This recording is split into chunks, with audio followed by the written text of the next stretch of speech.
السلام علیکم ناظرین، میں خورشید سادات اور آپ دیکھ رہے ہیں سادات فیکٹس۔ محترم ناظرین، آج ایک مرتبہ پھر ایک نئی اور قابل ستائش ویڈیو لے کر حاضر ہوئے ہیں۔ ناظرین، اگر ویڈیو پسند آئے تو ویڈیو کو لائک اور چینل کو ضرور سبسکرائب کریں، شکریہ۔ محترم ناظرین، 17 ستمبر 2005 کو واگا بارڈر کے راستے بھارتی حکام نے قیدیوں کا ایک گروپ پاکستانی حکام کے حوالے کیا۔ اس گروپ میں مختلف نوعیت کے قیدی تھے۔ ان کے ہاتھوں میں گٹلیوں کی شکل میں کچھ سامان تھا جو شاید ان کے کپڑے وغیرہ تھے، لیکن اس گروپ میں 60-65 سالہ ایک ایسا پاکستانی بھی شامل تھا جس کے ہاتھوں میں کوئی گٹلی نہ تھی۔ جسم پر ہڈیوں اور ان ہڈیوں کے ساتھ چمٹی ہوئی اس کے کال کے علاوہ گوشت کا کوئی نام نہیں تھا، اور جسم اس طرح مڑا ہوا تھا جیسے پتنگ کی اوپر والی کان مڑی ہوتی ہے۔ خودرو جاڑیوں کی طرح سر کے بے ترتیب بال، جنہیں دیکھ کر محسوس ہوتا تھا کہ طویل عرصے تک ان بالوں نے تیل یا کنگھی کی شکل تک نہیں دیکھی ہوگی۔ اور دکھ کی بات کہ پاکستان داخل ہونے والی اس قیدی کی زبان بھی کٹی ہوئی تھی، لیکن ان سارے مصائب کے باوجود اس قیدی میں ایک چیز بڑی مختلف تھی، اور وہ تھی اس کی آنکھیں، جن میں ایک عجیب سی چمک تھی۔ پاکستانی حکام کی طرف سے ابتدائی کارروائی کے بعد ان ساری قیدیوں کو فارغ کر دیا گیا۔ سارے قیدی اپنے اپنے گھروں کو روانہ ہو گئے، لیکن یہ بوڑھا قیدی اپنے گھر جانے کے بجائے ایک عجیب منزل کی تلاش میں نکل کھڑا ہوا۔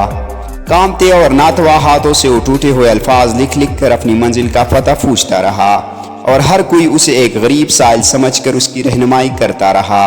اور یوں 2005 میں یہ بوڑھا شخص پاکستان آرمی کی آزاد کشمیر ریجمنٹ تک پہنچ گیا۔ وہاں پہنچ کر اس نے ایک عجیب دعویٰ کر دیا۔ اس دعوے کے پیش نظر اس شخص کو ریجمنٹ کمانڈر کے سامنے پیش کر دیا۔ کمانڈر کے سامنے پیش ہوتے ہی نہ جانے اس بوڑھے ناتواں شخص میں کہاں سے اتنی طاقت آ گئی کہ اس نے ایک نوجوان فوجی کی طرح کمانڈر کو سلوٹ کیا، اور ایک کاغذ پر ٹوٹے ہوئے الفاظ میں لکھا، سپاہی مقبول حسین نمبر 335139 ڈیوٹی پر آ گیا ہے اور اپنے کمانڈر کے حکم کا منتظر ہے۔ کمانڈر کو کٹی ہوئی زبان کی اس لاغر، ناتواں اور بدحواس شخص کی اس دعوے نے چکرا کر رکھ دیا۔ کمانڈر کبھی اس تحریر کو دیکھتا اور کبھی اس بوڑھے شخص کو جس نے ابھی کچھ دیر پہلے ایک نوجوان فوجی کی طرح بھرپور سلوٹ کیا تھا۔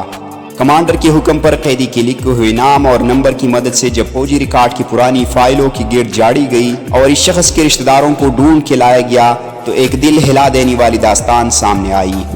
اور یہ داستان جاننے کے بعد اب پھولوں، فیتوں اور سٹارز والی اس لاغر شخص کو سلوٹ مار رہے تھے۔ اس شخص کا نام سپاہی مقبول حسین تھا۔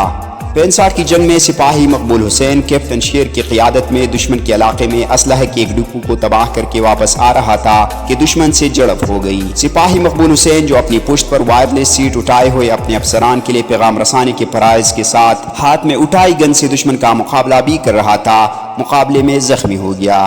سپاہی اسے اٹھا کر واپس لانے لگے تو سپاہی مقبول حسین نے انکار کرتے ہوئے کہا کہ بجائے میں زخمی حالت میں آپ کا بوجھ بنوں، میں دشمن کا مقابلہ کرتے ہوئے آپ کے لیے محفوظ راستہ مہیا کرتا ہوں۔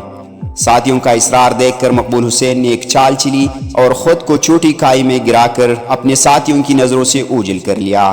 دوست تلاش کے بعد واپس لوٹ گئے تو اس نے ایک مرتبہ پھر دشمن کے فوجیوں کو آڑے ہاتھوں لیا۔ اس دوران دشمن کی ایک گولی نے سپاہی مقبول حسین کو شدید زخمی کر دیا۔ وہ بے ہوش ہو کر گر پڑا اور دشمن نے اسے گرفتار کر لیا۔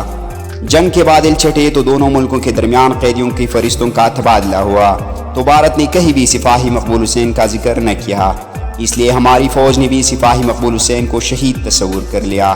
بہادر شہیدوں کی بنائی گئی ایک یادگار پر اس کا نام بھی کھندا کر دیا گیا۔ ادھر بھارتی فوج خوبصورت اور کڑیل جسم کے مالک سپاہی مقبول حسین کی زبان کھلوانے کے لیے اس پر ظلم کے پہاڑ توڑنے لگے۔ اسے 4x4 فٹ کی ایک پنجرہ کوٹلی میں قید کر دیا گیا، جہاں وہ نہ بیٹھ سکتا تھا اور نہ لیٹ سکتا تھا۔ دشمن انسان سوز مسالم کے باوجود اس سے کچھ اگلوا نہ سکا تھا۔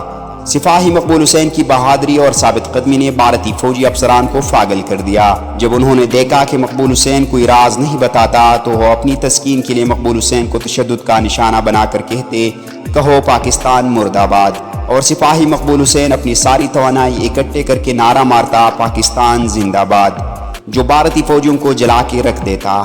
وہ چلانے لگتے اور سپاہی مقبول کو پاگل پاگل کہنا شروع کر دیتے اور کہتے کہ یہ پاکستانی فوجی پاگل اپنی جان کا دشمن ہے، اور سپاہی مقبول حسین کہتا، ہاں میں پاگل ہوں، ہاں میں پاگل ہوں اپنے ملک کے ایک ایک ذرے کے لیے، ہاں میں پاگل ہوں اپنے ملک کے کونے کونے کے دفاع کے لیے، ہاں میں پاگل ہوں اپنے ملک کی عزت و وقار کے لیے۔